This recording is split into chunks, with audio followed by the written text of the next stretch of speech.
बरसात का मौसम है।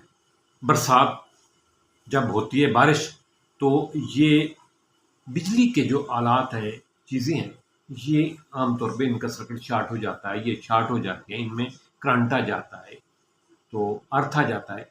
तो इससे बचने के लिए एक तो बिजली वाली चीज़ें जो है ना वो ऐसी जगह पे रह कर रखें जहाँ नमी ना पहुँचे, बारिश का पानी ना जाए। दूसरा मोटर है, मोटर को ढाँप के रखें और बारिश के टाइम इसको यूज़ ना करें, ना चलाएँ और बाद में भी चेक करें।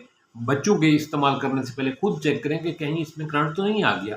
इसी तरह गली में बिजली का पोल लगा हुआ है, उसके करीब से ना गुजरें, क्योंकि बाज़ औक़ात ये होता है कि पानी खड़ा होता है गली में, यूं ही आप उसके करीब से गुजरते हैं तो उसमें अर्थ आ चुका होता है, वो शॉट मार देता है। काफ़ी इस बारिश में हमारे शहर में 5 हलाकतें हुई है इस किस्म की। तो इससे बचने के लिए बेहतरीन चीज़ ये है कि बिजली की बारिश में बिजली के पोल से दूर गुजरें और वो पोल जिसके साथ पानी खड़ा हो उस पानी से भी दूर गुजरें और घर में बिजली की मोटर है उसको इस्तेमाल ना करें बारिश के टाइम, और बारिश के बाद भी तसल्ली करने के बाद इस्तेमाल करें, उसको ढाँप के रखें।